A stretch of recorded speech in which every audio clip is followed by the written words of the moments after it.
Hi everyone, we are going to keep going with naming our binary ionic compounds just like we have been doing in class for the last couple days.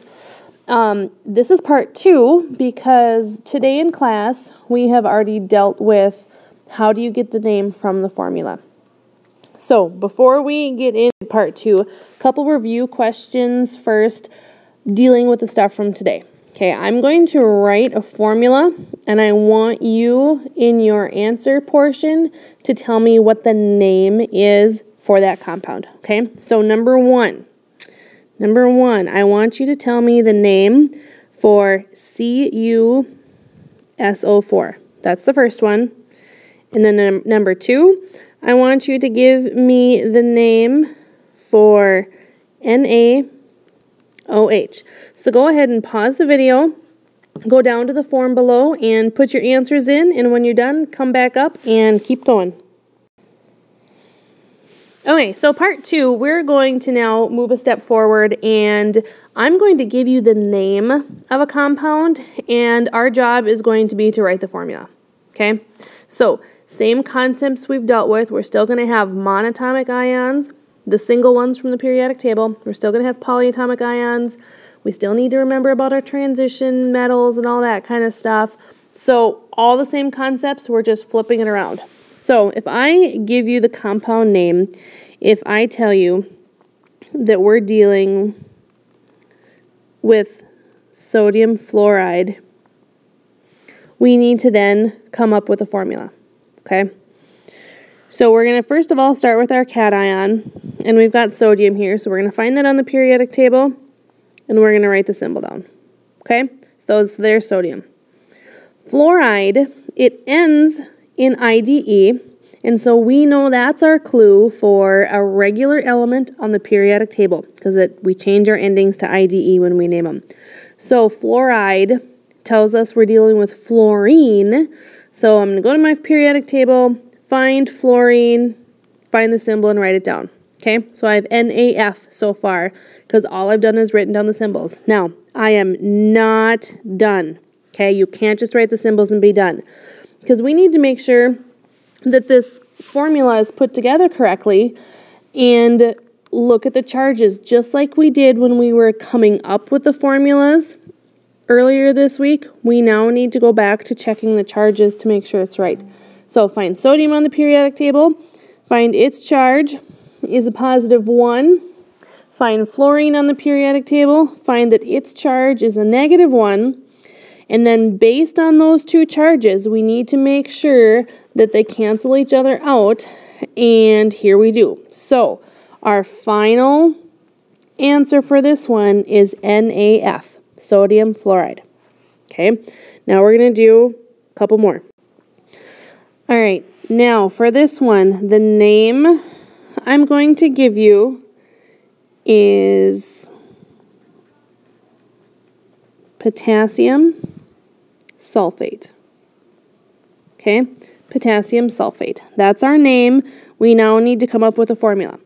So start with our cation, potassium, find it on the periodic table, write down its symbol. Okay, now we move to our anion. And sulfate. Sulfate, our ending is ATE, so that's our kind of clue that it's not on the periodic table. If it was on the periodic table, it would end in IDE. So sulfate is a polyatomic ion. Go to either my book or the poster in the room or the blue sheet of paper I gave you, and we see that sulfate is SO4.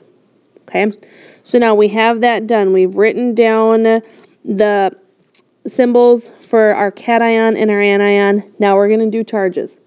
So potassium is a +1. Sodium is a -2.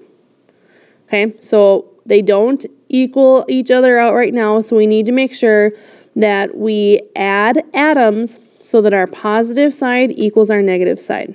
A couple different ways you can do this. You can do crisscross method, or you can just mentally figure out what you need to do to equal those out. So if we do the crisscross method for this one, I'm going to bring the 2 down so that my subscript for potassium turns into a 2. My positive charge up here is just a 1, so I don't need to do anything. Okay, I don't need to bring a subscript down. So my final answer for this is K2SO4. Okay? All right, now we're going to do one more with metal in it, because those were the tricky ones, remember, from today that we did at the whiteboard table. So what I want you to do is I want you to write the formula for iron 2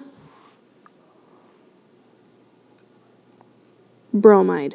Okay? That's the one we're going to do. We're going to do this one together one more time. Okay? So iron 2 bromide. Iron, I know, is Fe. Bromide, the end is IDE, tells me it's an element, so that's going to be bromine. Okay? Now we need to figure out what the charges of these are. Iron, since it's a transition metal, I can't go to my periodic table to figure that out. But we've got Roman numerals here, so I know that my iron is a +2. Okay? Bromine lives in group 17, making it a -1 when it forms an ion.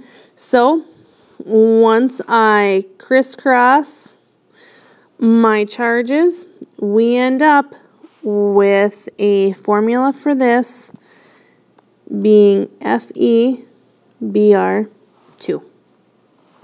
Okay? So here are the rest of the questions for your homework.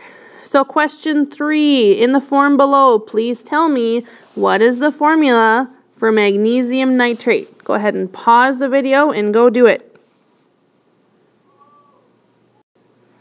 Question 4, what is the formula for copper 2 hydroxide? Pause the video and put your answer below. Okay, question 5, what is the formula for ammonium phosphate? Go ahead and pause the video and put your answer below, please. Last question for today.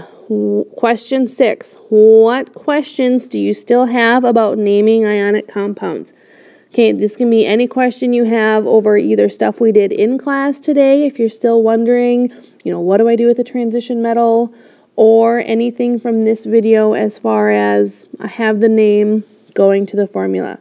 So, put your questions in down there and hit submit, please, and we will see you in class tomorrow.